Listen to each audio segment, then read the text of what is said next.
U.S. State Department has issued a statement on its assessment of the situation between India and Pakistan and claimed credit yet again for de-escalating tensions.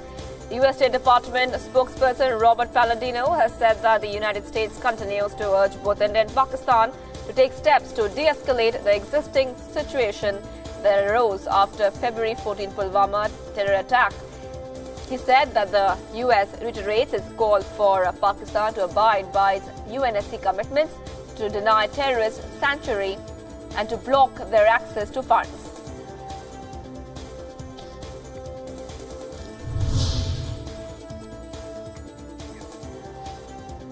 Giving into global pressure, Pakistan has arrested the brother and son of Jaish chief Masood Azhar. Pakistan's Minister for Interior Affairs has confirmed that 44 people from the banned organizations, including Masood Azhar's brother and son, have been arrested.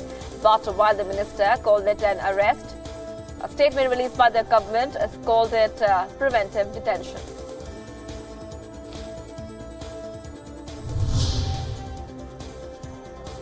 Pakistan's Interior Ministry has issued a notification banning 70 terror outfits, including Hafiz Saeed's Jamaat-ul-Dawa and Falah-e-Saniyat Foundation and the Jaish-e-Mohammed. The development comes a day after Indian media, in fact, reported that the two organizations continue to be only in the list of groups under watch.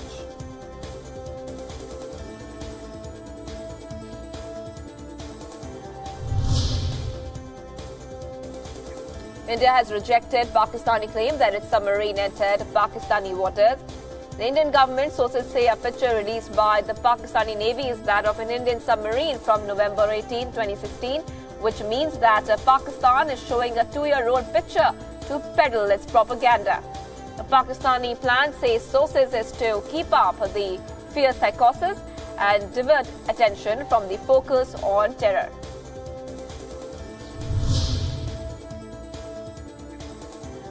Even amid rising tensions, India and Pakistan will be holding a bilateral meeting on the Kartarpur corridor.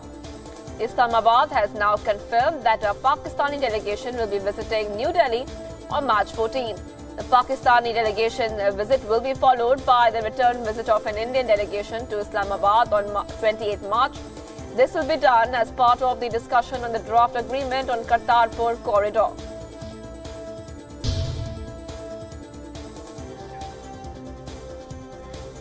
Venezuelan opposition leader Juan Guaido appealed for support from Venezuela's state workers in his push to oust President Nicolas Maduro. Guaido urged state workers to prepare for a strike so that public workers will no longer be forced to cooperate with the government of President Nicolas Maduro. He also said that an immediate priority will be to promote a law of guarantees for public workers.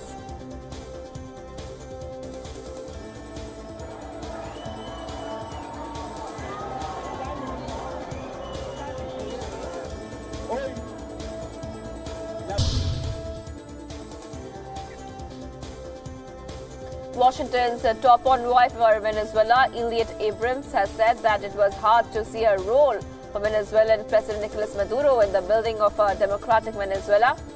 Abrams also emphasized that if Maduro wanted to build a democratic Venezuela, he had the opportunity, but he did not do so. Abrams also hinted that imposing U.S. secondary sanctions against non-U.S. citizens or entities tied to the Maduro government was clearly a possibility, although he said a decision had not been made on taking such a step.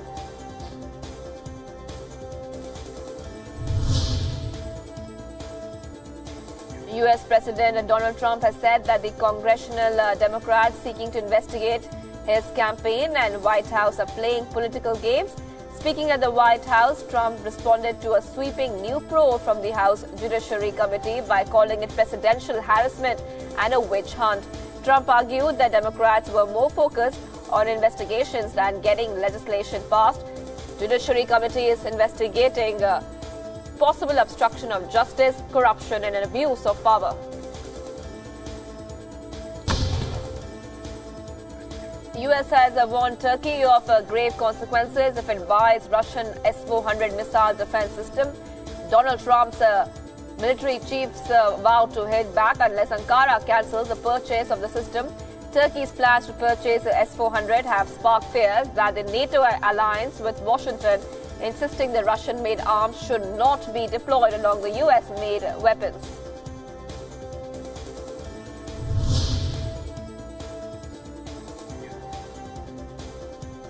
British counter-terror police are investigating 3 packages containing explosives found at Heathrow Airport, London City Airport and Waterloo Station. Small improvised explosive devices were found in an A4 postal bag. The Forces Counter-Terrorism Command is treating it as a linked series and keeping an open mind about motives. Irish police are assisting the counter-terrorism as well.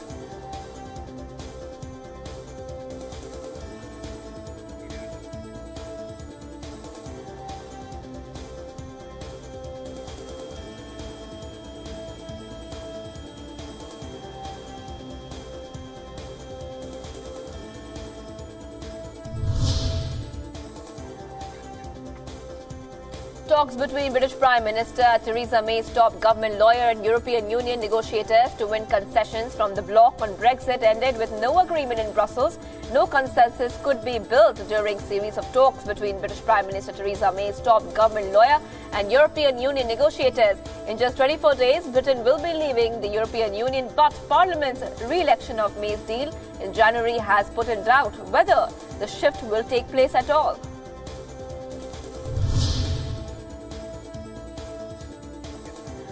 A prisoner serving a 30-year sentence stabbed 2 wardens in a jail in western France, with one of the 2 left seriously wounded. The man attacked the guards with a knife before holding himself up in a unit for family visits with his wife. The incident has been treated as an act of terror.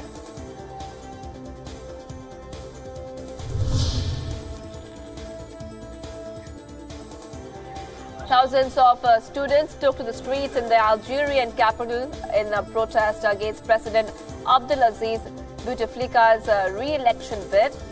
The 82-year-old president has been unable to assuage protesters with his announcement that if re-elected, he would have office within a year. He will leave the office. In fact, this is the biggest protest in the region since the Arab Spring.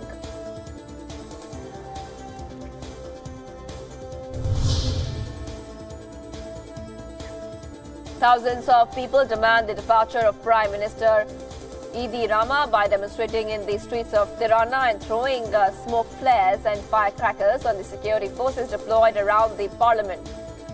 The protests are a culmination of anger and frustration over a host of issues from corruption and the rising cost of education to alleged vote buying at 2017 elections.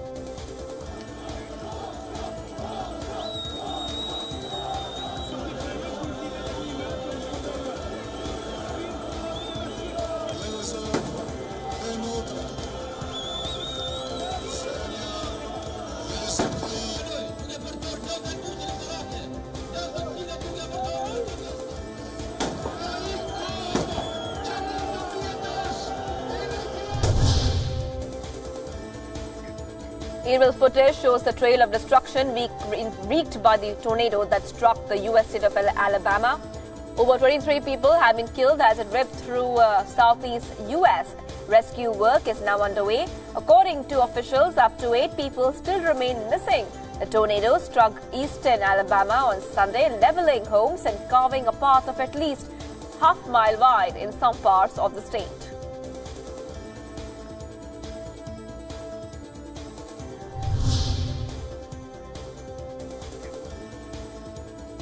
China is slashing business taxes as it tries to spur its economy from slowing down too sharply. The Chinese government predicted economic growth of between 6% and 6.5% in 2019. That's a decline from last year's 6.6% rate of expansion. He has also unveiled a slew of new measures intended to bolster the economy, including cuts in taxes and other charges that he said would save nearly $298 billion a year. China has struggled with a slowing economy and US-led trade war.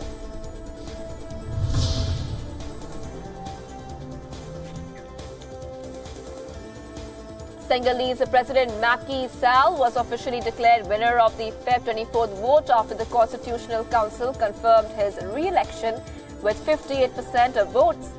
Commenting on the election results for the first time, Sall thanked the voters for choosing continuity and supporting his modernizing plans. He also addressed opposition candidates, calling for dialogue and unity.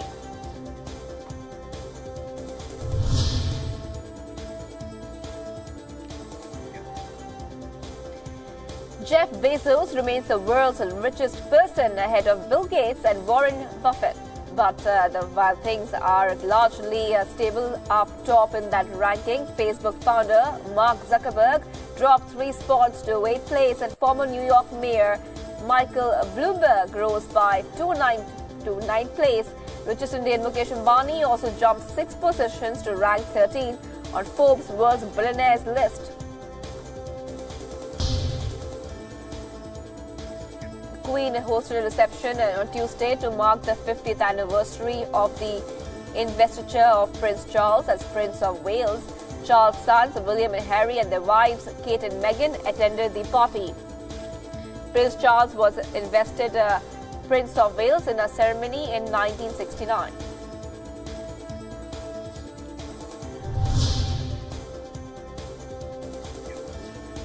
More than 700 exhibitors displayed their new products and cutting-edge technologies at the Australian International Air Show.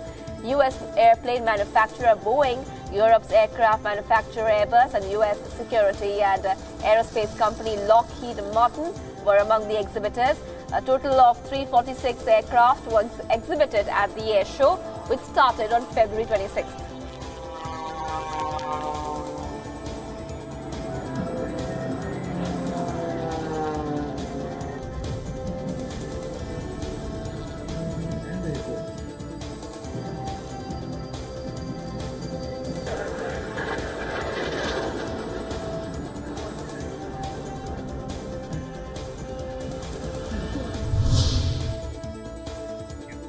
Rio's acclaimed samba schools were in full swing for Carnival as they paraded through the specially built area in a dazzling display of revelry.